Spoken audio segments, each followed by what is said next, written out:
ঠিক আছে।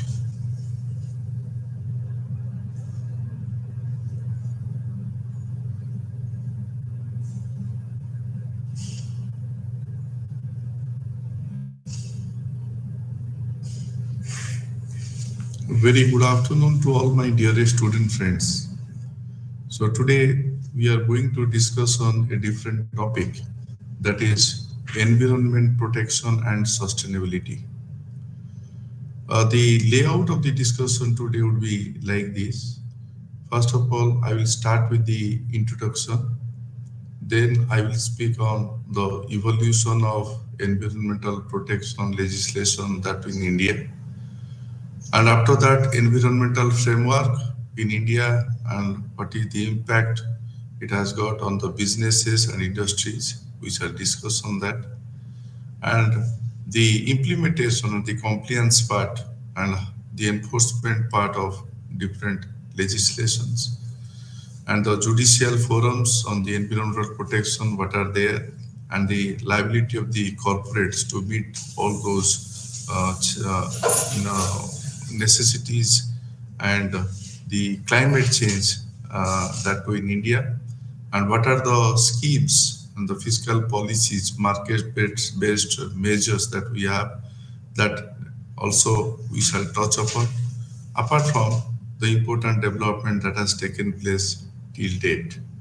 So after hearing my deliberation, one will be able to understand the key constitutional provisions in India that were relating to environment. One will be able to discuss more in detail the international developments in the field of environmental law, and what is the impact it has got on the businesses, what is the impact it has got on the industries. And one will also relate to the important provisions of the Water Act 1974, the important provisions of the Air Act 1981, the important provisions, the major provisions of Environment Act 1986, including Forest Act 1980. And apart from that also, the students will be able to describe the major schemes that have been specifically implemented for medium and small medium enterprises so far as India is concerned. So to start with, giving a befitting introduction to the aspect, if I look back, I look back 50 years, the world has developed ample understanding on the relationship between the human beings and environment. So you must have noticed the kind of importance we attach to the environmental aspect. Maybe to that extent, we were not attaching that importance of environment on the industry, commerce, trade, and corporates. So the Stockholm Declaration adopted at the United Nations Conference on the Environment in Stockholm in 1972, in fact, placed environmental issues at the forefront of international concerns. And in fact, that marked the start of a dialogue discussion between the industrialized countries and developing countries on the to develop a link between the economic growth, the pollution of the air, in fact, the water, the oceans, and the well-being of the people around the world. In the general debate, special emphasis, in fact, was placed on the role of corporations, the role of corporates, the role of industrial houses, as most of developing nations, in fact, protested against the activities of multinational corporations. And they also argued that there was rampant exploitation of the natural resources by the developed countries. The need for effective and less wasteful utilization of natural resources was also undertaken by various speakers.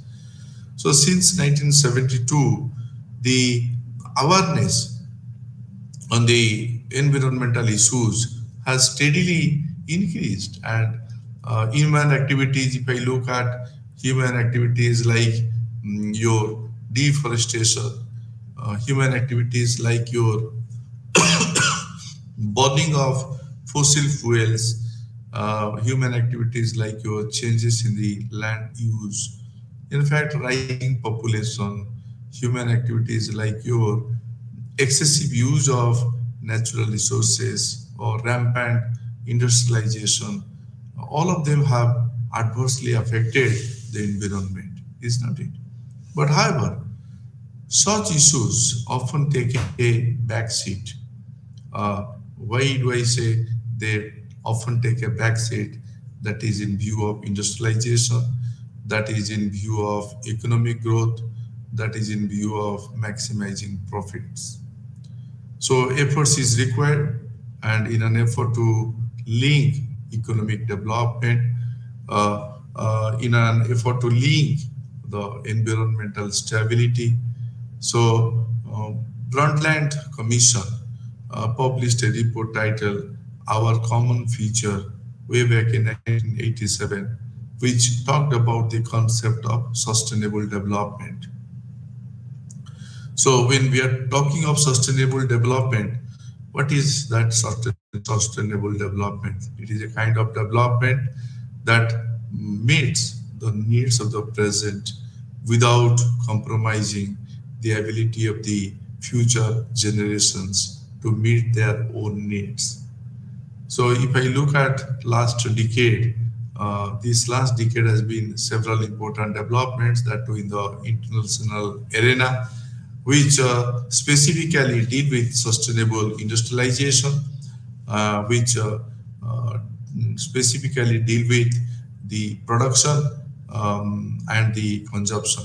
So in 2030, that means 2030 agenda, which has been kept for sustainable development.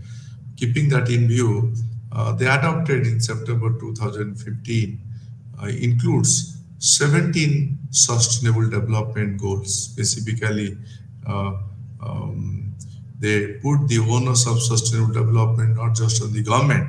It is not only the duty of the government, but also on the stakeholders. Who are the stakeholders? Like your industries, who are the stakeholders, like your businesses, like your consumers. Under the international framework for climate change, Kyoto Protocol and the Paris Agreement, which they have gone for, have both called for the financial assistance from the developed countries with more financial resources to those countries that are more vulnerable, that are less financially endowed. That is why in the Paris Agreement, further, the Paris Agreement had seen uh, unprecedented participation of several companies, including the Mahindra Group from India also, showcased their clean technologies, even pledging to reduce greenhouse gas emission at the Caring for Climate Business Forum. So it is important to imbibe a kind of culture. What kind of culture? Culture of sustainability. What kind of culture? Culture of profitability with clean technologies, with sustainable technologies within the corporate structure. So if I look at the recent times, in the recent years, realizing the economic impacts of environmental pollution, the climate change, even you can talk about the corporate sector has acknowledged that addressing all kinds of environmental issues and tackling climate change, in fact, they are the key to managing risk. In fact, they are key to ensuring long-term returns on the investment made. So we have International Finance Corporation. So International Finance Corporation, in its report, suggests one thing, that the climate financing cannot be done by the government alone. So private participation is required. In fact, private entities are far more suitable to invest in the climate friendly projects which are climate friendly. So it further states that between 2018 to 2030, uh, uh, one can have $3.4 trillion dollars of climate investment opportunities, that too in key sectors, will arise in the South Asia.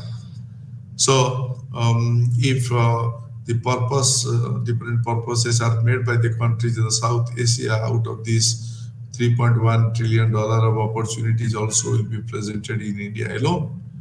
So, however, the global economy, in fact, continues to grow, resulting in a possible tripling of resource extraction by 250. So, it would be appropriate to mention one thing, that there is widespread increase in population, especially in developing countries, wherein the current world population of 7.3 billion is expected to reach 9.7 billion by 2050. So there is an increase in global consumption, there is an increase in global manufacturing, there is an increase in global pollution levels. And we are, in fact, nowhere near to achieving the target set by the Paris agreements. That is why, which will further, I would say, aggravate the negative impact on our environment, which will have further negative impact on our livelihood, which will have further negative impact on our health. So, during with such multidisciplinary and cross-sectoral issues, which requires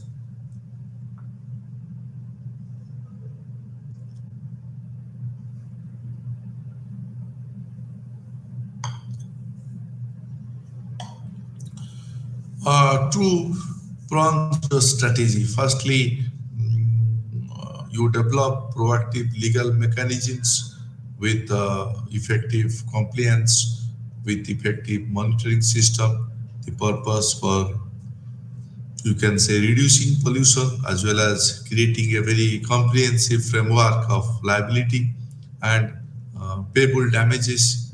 And secondly, one will look at the promoting sustainable industrial developments, promoting sustainable infrastructures.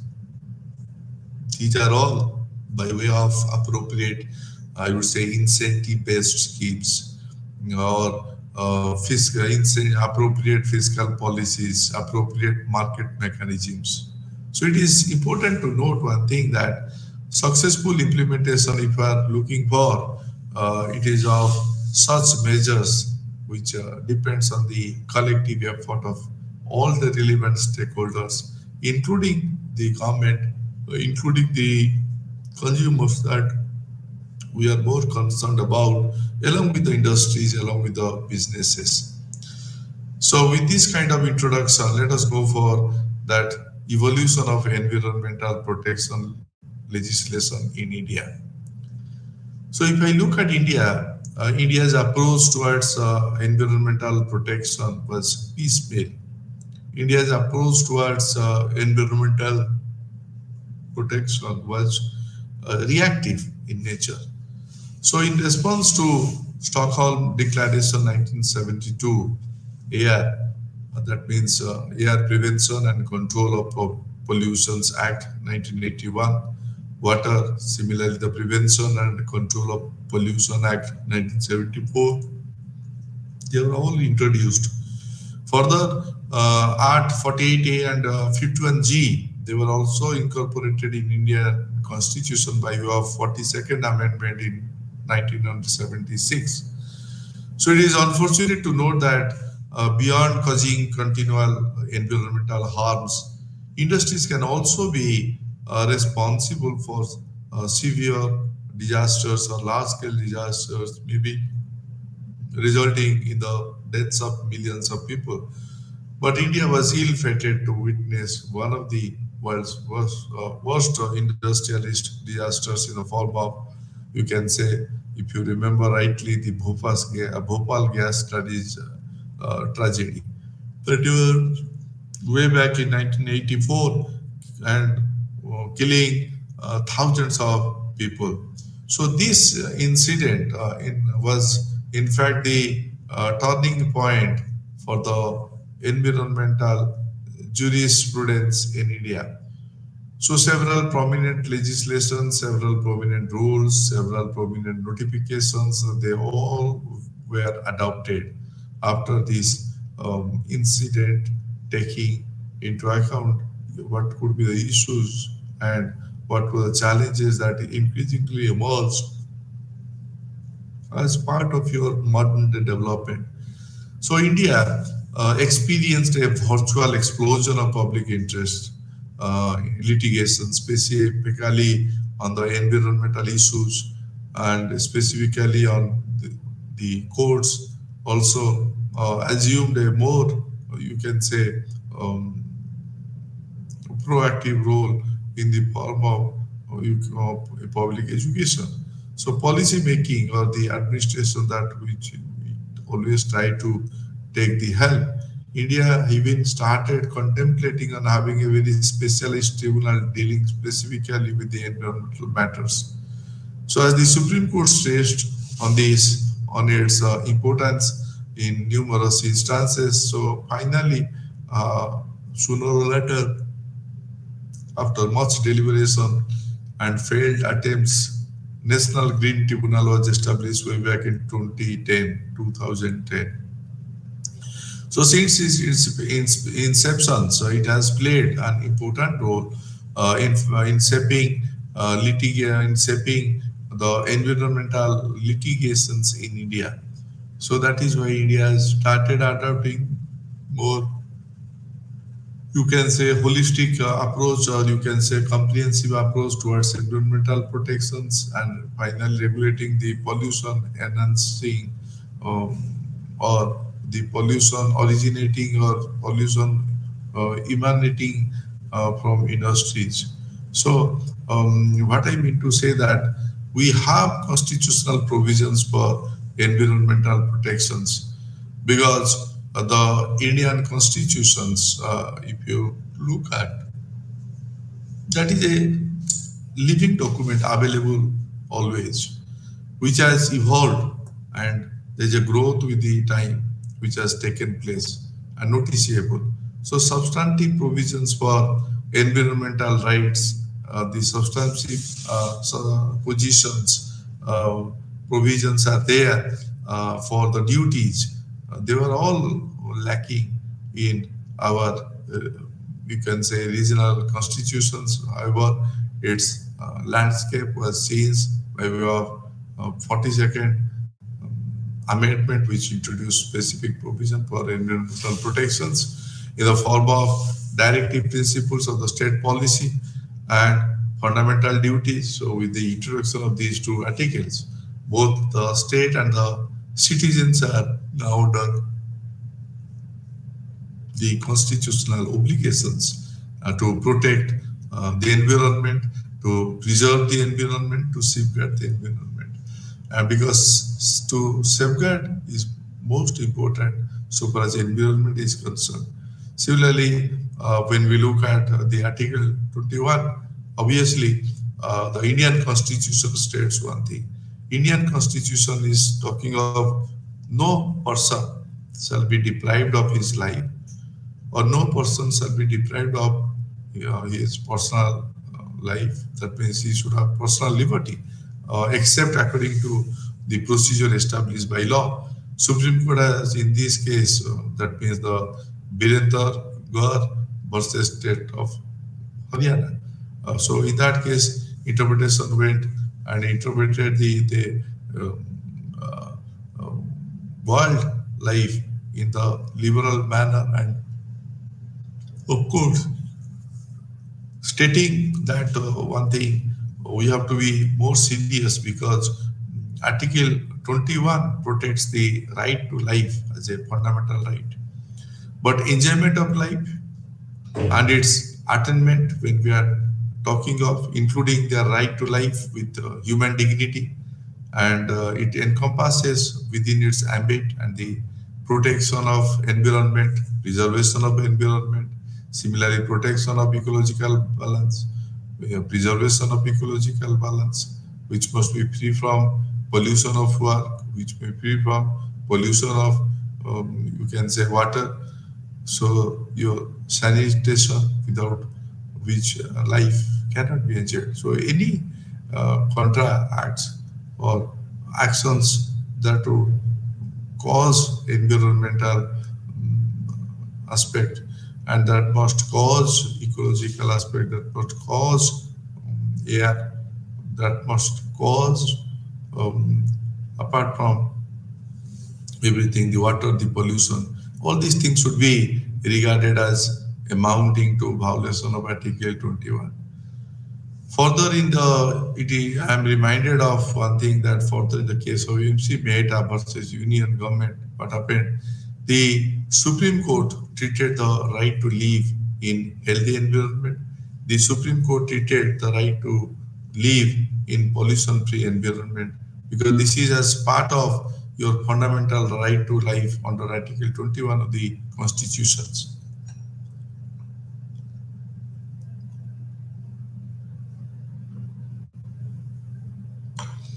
And in this case, the public interest litigations under the Art 32 and Art 226 also resulted in the wave of your environmental litigations, producing a very rich environmental jurisprudence in India.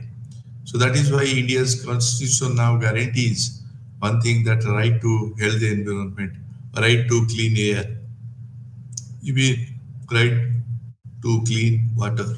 So Article 19(1)(g) of the Indian Constitution confers one thing, that is your fundamental right on every citizen to practice any profession or to carry on any occupation, to go for any kind of trade, to go for any kind of business.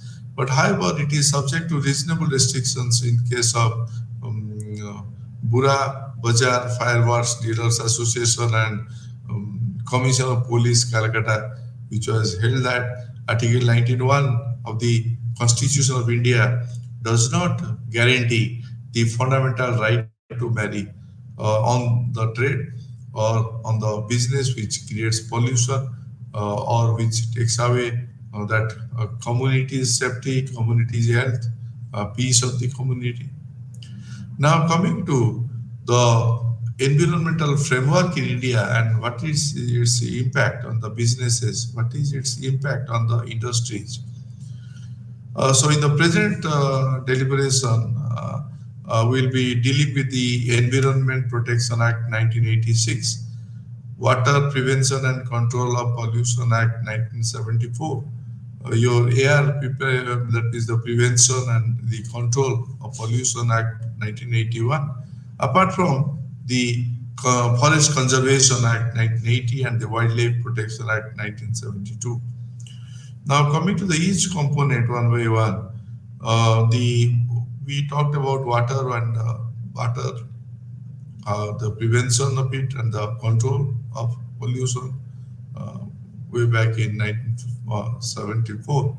So in order to deal with the issue of water pollution, the Water Act was enacted in 1974 with the primary objective of prevention, with the primary objective of control of water pollution, and finally maintaining or restoring the wholesomeness of the water.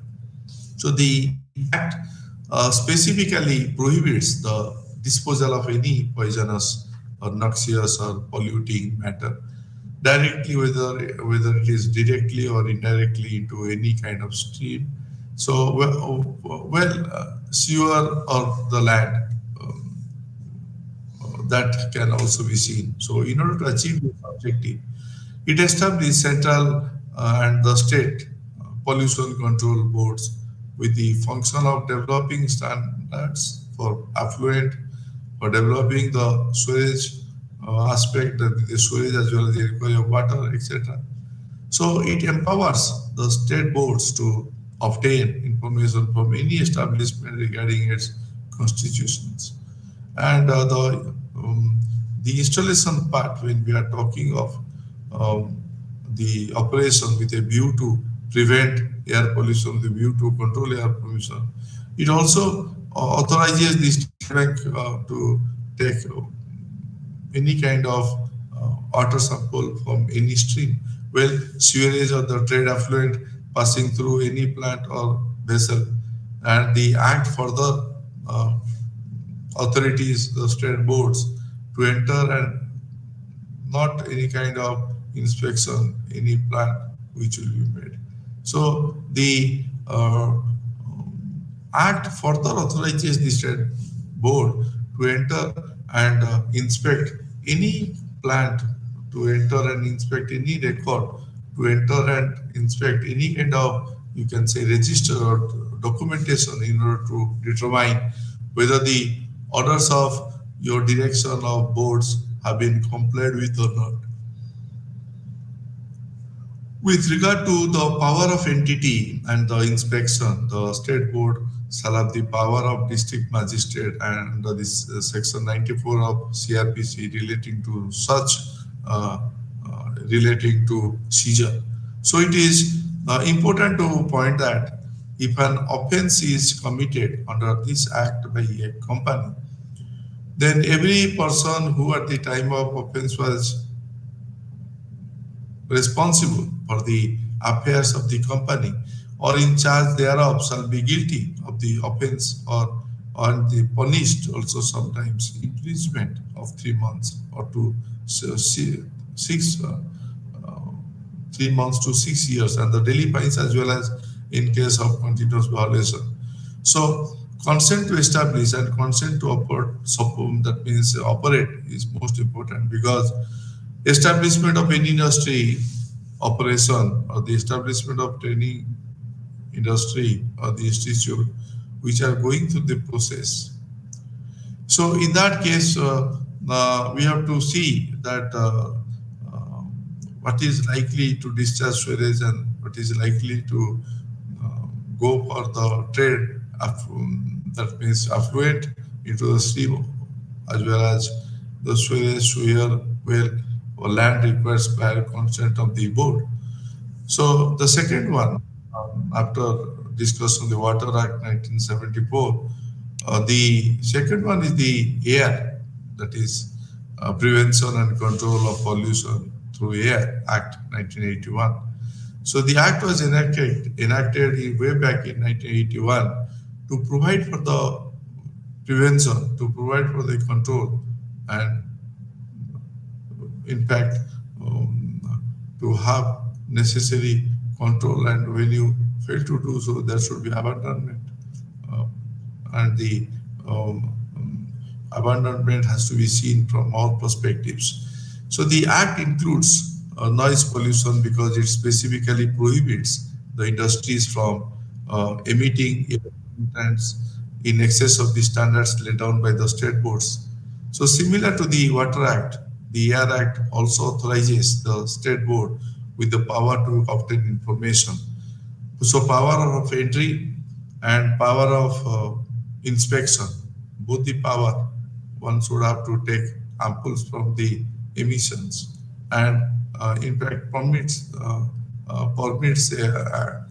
action against company officials in case of any contravention of any violation of its provision by the company. So the Air Act as well as provides for a wide array of penalties ranging from imprisonment of 3 years to 6 years and daily fine in case of if it is a continuous type of violations.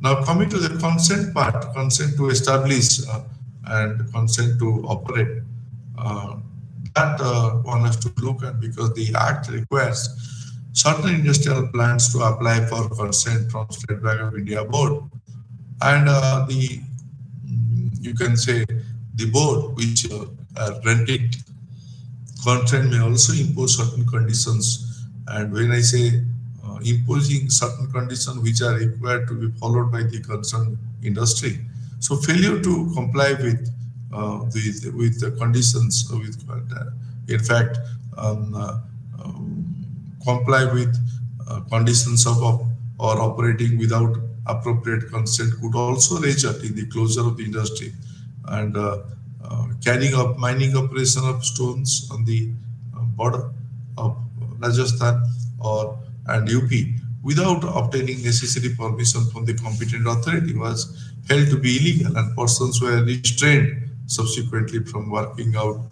on some mining activities.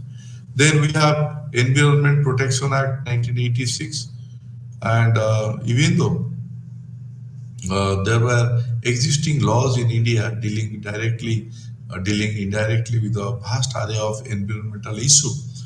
India still lacked a general legislation for environmental protection in India. So, due to constantly changing paradigms in the field of environmental law, so necessity is there, need is there, which was felt um, to have an umbrella for any kind of legislations. You go for the environmental protection that in India, which would enable better coordination between regulatory authorities and provide for speedy responses, provide for adequate responses to carrying or to varying environmental issues. So further, Bhopal gas tragedy um, are also exhausted or tragedy was exacerbated. The loopholes in the existing system of environmental protection, and the tragedy also highlighted the need for an all-encompassing um, the legislation for the protection of environment in India.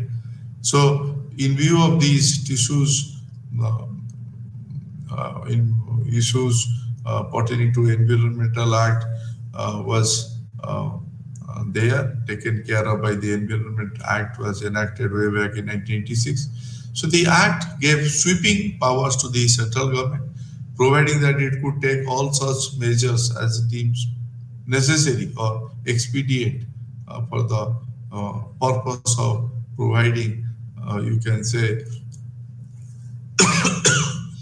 and improving the quality of the environment and preventing, apart from controlling and abating environmental pollution.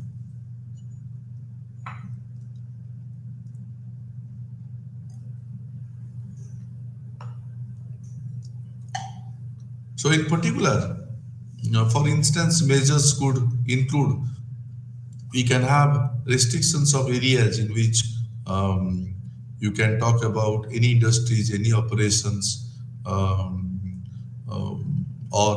any processes shall not be carried out, or if at all shall be carried out subject to certain safeguards. Safeguards like laying down procedures, safeguards for prevention of accidents which may cause environmental pollutions, and what would be the remedial measures for such accidents, laying down the procedures and safeguards for handling of hazardous substances. So, examination of such manufacturing processes, examination of such materials or the substances which are likely to cause environment. So the act also empowered the central government to make rules by notification on specific issues pertaining to environmental conservations, pertaining to your environmental protections. However, each rule made under the Act is required to be laid before each house of the parliament. So, in the light of this power, central government has been able to issue notification on a plethora of environmental issues in India, such as we have waste management, um, we have environmental impact assessment, apart from your coastal regulation zone. So the Act also provides for a penalty or penalty of imprisonment ranging from 5 years to 7 years, along with the fines, which may extend to 1 lakh rupees daily, and fines of 5,000 in case of a continuous contraventions, continuous violation of the provision there in the Act. So when we look at the um, coastal regulation zone notification, the first coastal regulation zone notification was issued way back in 1991. Since then, there have been several changes. Since then, there have been several amendments. in these notifications. So the notification which we are more concerned about must have been recently it has come, and the recent notification was your implemented in 2019. 2019, as per 2019 notification, your coastal regulation zone have been classified as coastal regulation zone 1A, that is ecologically sensitive areas which play an important role in maintaining the integrity of coast, such as mangroves, coral reefs, salt marshes, in nesting grounds for birds and animals. Similarly, your coastal regulation zone 1B, your intertidal zone, that is area between high tide line and low tide line. Similarly, coastal regulation zone 2 developed areas up to or close to the shoreline. Similarly, coastal regulation zone 3, land areas that are relatively undistributed have further been classified as A and B, and this is based on the population density. Similarly, the coastal regulation zone 4 deals with the water areas and the seabed areas and further classified into A and B, and the classification is based on the basis of the distance from low tide line. So the new notification has already certain provisions it has got, which are all favorable for industries, which are all favorable for business, whatever you may do. So there is a clearance procedure, and in the clearance procedure for the projects or the activities located there, and that is to be dealt by the Ministry of Environment. So there is a boost for the tourism industry as temporary tourism facilities like shacks, toilets, your change rooms, your drinking water facilities, all have been permitted in the no development zone of your coastal regulation zone notification, because uh, all these things have been permitted in the no development zone of coastal regulation zone 3, whereas with a minimum distance of 10 meter from the STL. So the notification also lifted the prohibition on the construction of the previously protected 200-meter no development zone in the rural areas. 100-meter no development should uh, be there along the tidal influenced water bodies. So these are all reducing it to 50 meters for these water bodies and densely populated rural areas. So this will make the way for moral real estate, and this will make way for more hotels. This will make way for more research. As per 1991 development control regulations, your floor area ratio had been frozen. As of now, it stands decreased, and the floor space index is also permitted for construction projects which imply a boost for the real estate sector. Now coming to the waste management rules, in fact, in a developing country like India, with a high consumption pattern and huge quantities, and that too of different kinds of waste, lack of proper management system, lack of proper disposal system, which can be a serious issue. And several rules have been notified in India dealing with the different kinds of waste, such as municipal waste solid, such as your plastic, such as your waste, such as your hazardous waste or your biomedical waste, etc. So these rules are based on the principle of making stakeholders accountable. Making stakeholders accountable and for the management of waste. More importantly, the rules they stipulate one thing. They stipulate that it is the responsibility of the product producers to ensure that the waste generated from their product is disposed of in an environmentally friendly manner. But that did not happen the very next day. So the fact remains,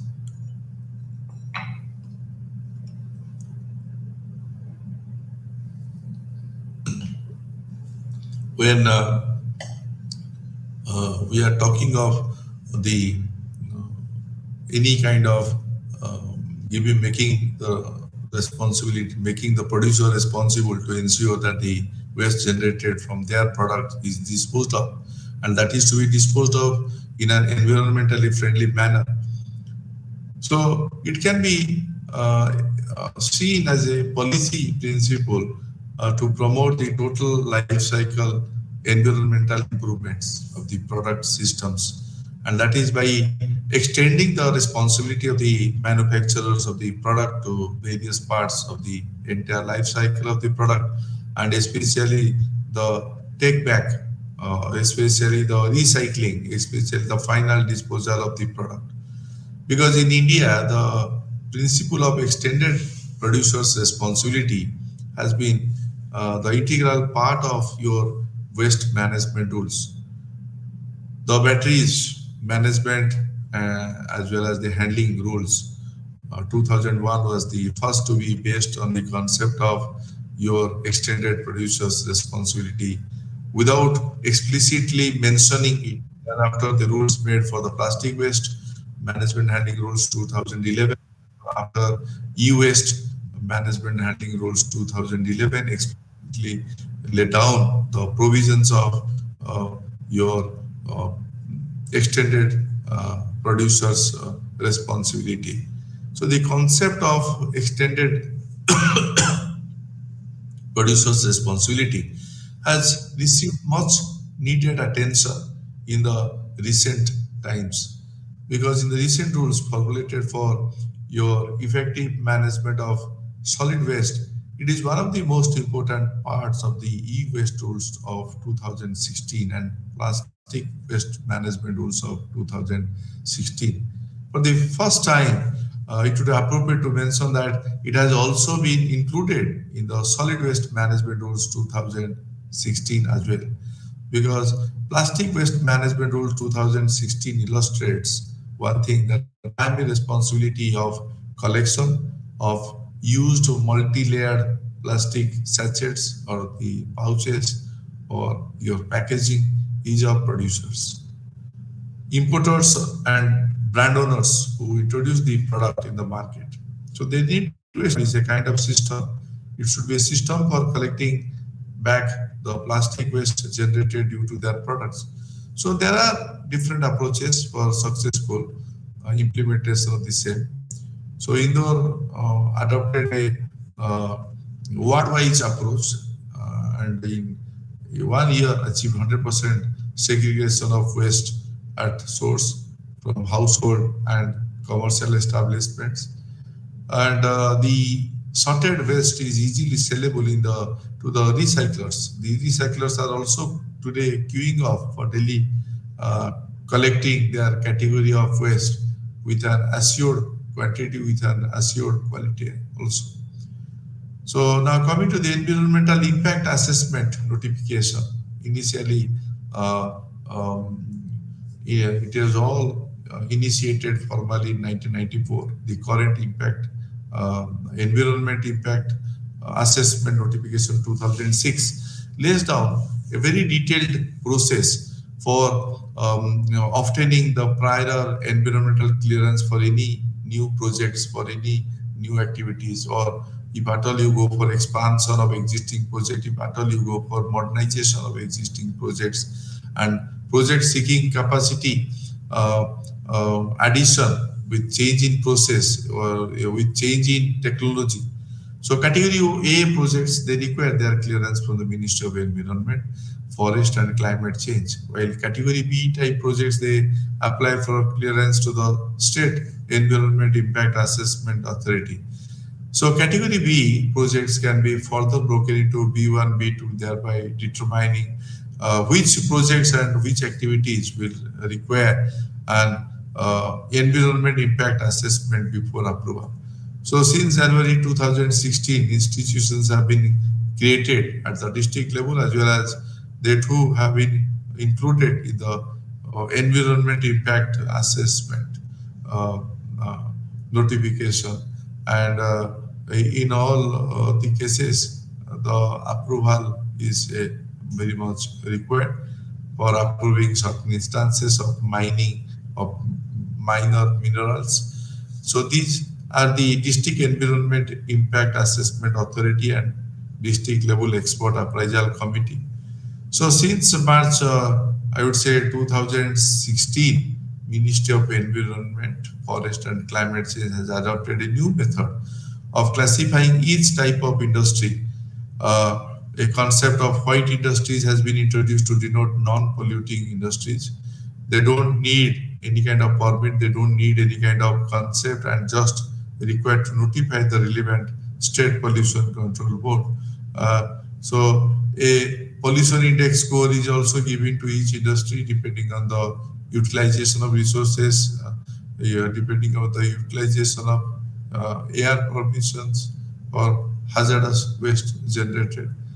Uh, Red category PI score of 60 above, including but not restricted to asbestos, because nuclear power plants, your ship breaking, your oil and gas extractions, so they come under the category PI score should be in between 41 to 59, including your food processing, pharmaceutical formulations. And green category PI score should be between 21 to 40, including your sawmills, tire tubes, retreading. While category PI score of 220, including wind power, mini hydel electric power less than 25 megawatts. So no red category of industries are normally be permitted to ecologically fragile area or any kind of protected area. Now coming to the Forest Conservation Act 1980, it lays down the provisions that that regulate the diversion of forest land for non-forest purposes. This is with the stated objective of ensuring that there should be long-term conservation of the forest in India, with an objective of reducing forest degradation. So any user agency, both the government as well as the non-government, has to seek prior permission from the central government before de-reserving any kind of forest land, and falling of the trees, or before diverting any kind of forest land from for non-forest use. So the application for the same is also moved through forest department of the respective state government, which is the final point of approval for the forest division under this legislation. Because non-forest use implies the breaking of or implies clearing of any forest land for the cultivation of tea, for the cultivation of spices, for the cultivation of rubber, for the cultivation of palms, oil, bearing plants, horticulture crops, medicinal plants, and for any purpose other than reforestation. So proposals involving the forest land include 40 acres, not including the activities related to mining or the encroachments. So the proposals involving the forest land up to 40 acres, not including activities related to mining and encroachments, they are all handled by the regional office, and proposal involving forest land of above 40 hectares, they are all handled at the apex level. So now coming to the Wildlife Protection Act 1972, obviously the Wildlife Protection Act 1972 is a statute to provide for the protection of wild animals, protection of birds, protection of plants. So it provides for declaration of the national parks, declaration of sanctuaries, it prohibits hunting, and prohibits nobody can be harmful to the wild animals, and your uprooting of specified plants in general. So a permit is required in case of any activity, including industrial, including mining or infrastructure, is like because they are likely to destroy, they are likely to exploit, or they are likely to remove any wildlife, including forest, produce from a protected area. Because a protected area includes your sanctuary, your national park, your conservation reserve, or damage or divert the habitat of any wildlife in cases. So, where activities are likely to divert, activities are likely to stop, or activities were likely to enhance the flow of water into or outside the protected area. This is granted through Chief Wildlife Warden only after the state government, in consultation with the National Board for Wildlife, is satisfied that such an action is necessary for the improvement, such an action is necessary for better management of the wildlife. So, in case of non-compliance, the permits can be cancelled and it is punished. Punishments can be imposed through imprisonment or fine or both. Now, coming to the important aspect, that the implementation, compliance, and the enforcement. Because what we are looking for, we are looking for good governance. And when we are looking for good governance, it requires the establishment of viable institutions with adequate powers and competent personnel that should be with adequate knowledge, and there should be a means to deal with challenges while keeping public interest intact in mind. So this is especially true in case of environmental pollution, and which requires specialized scientific knowledge while dealing with various aspects of pollutions. So we have Tata Institute of Social Science. It has published in its report way back in 2013 titled Environmental Regulatory Authorities in India, an assessment of state pollution control boards. They observed one thing, that time and again, across all state governments have not been able to choose a qualified neutral person. They have not been able to choose impartial person. They have not been able to choose politically neutral person and the person of high standing to this crucial regulatory post.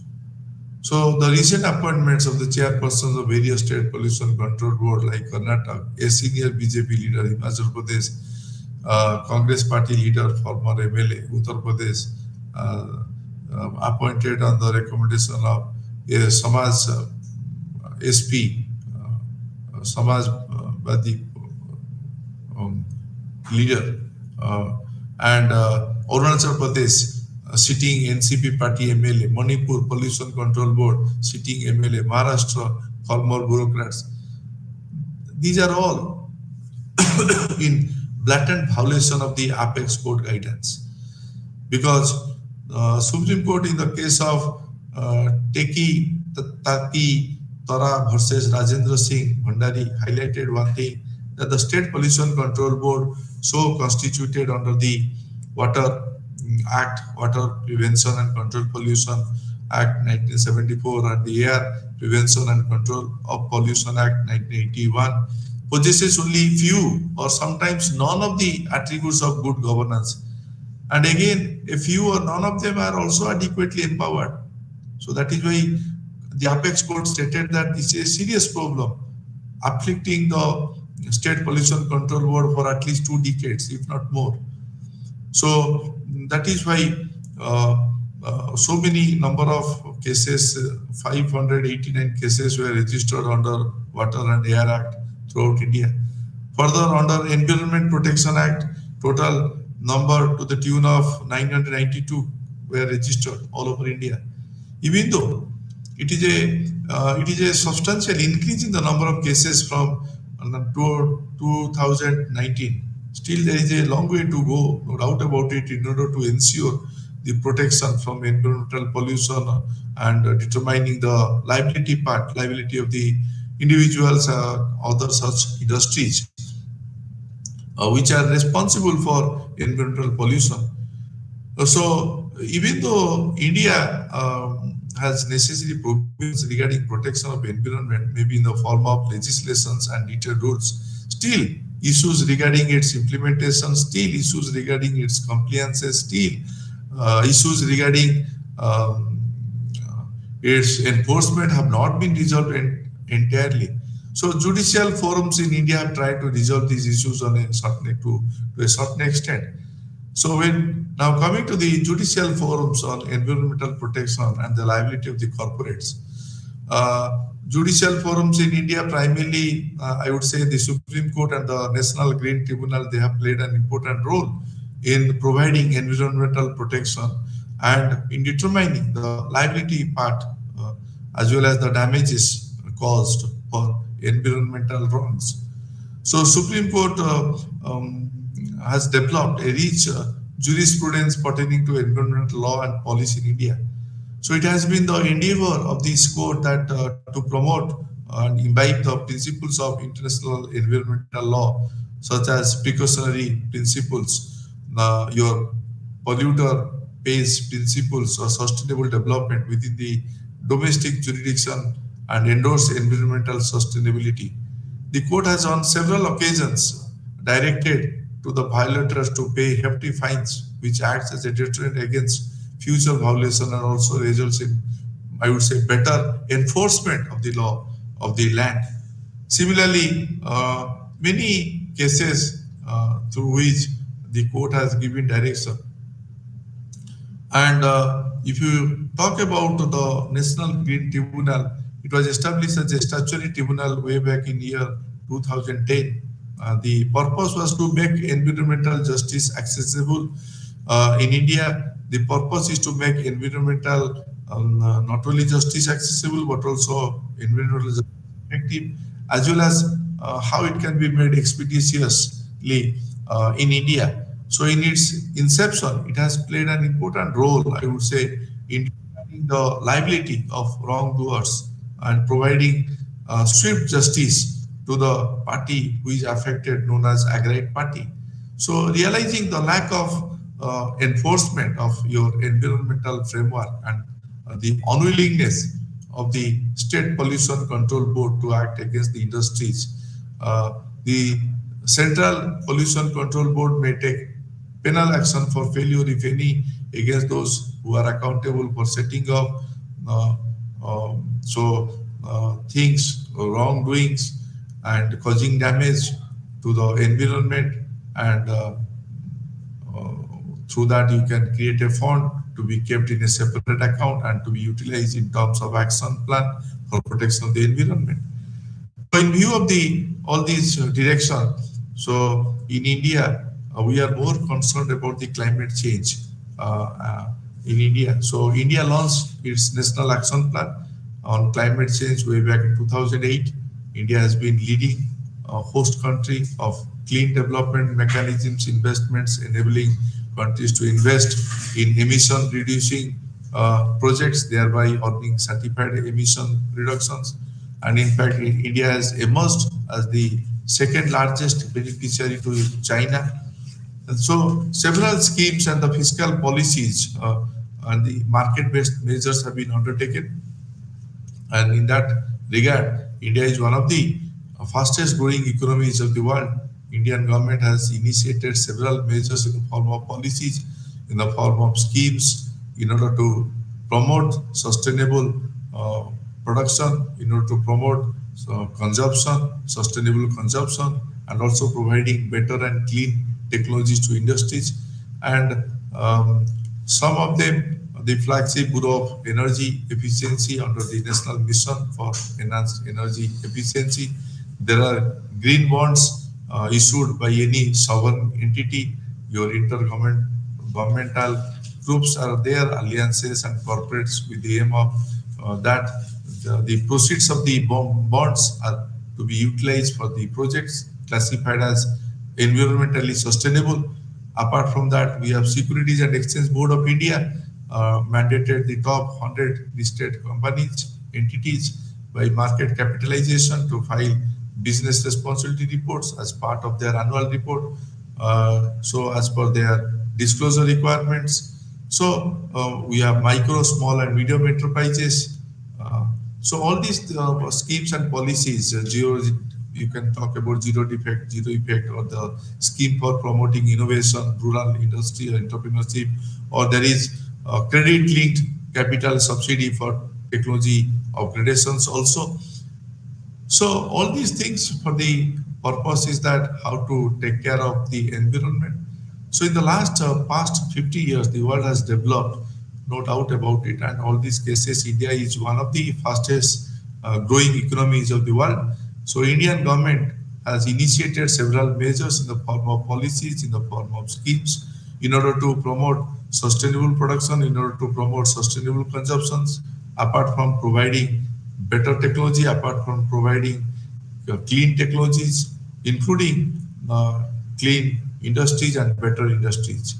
With this, we come to an end of today's deliberation. Thank you very much. Have a nice time. Good day.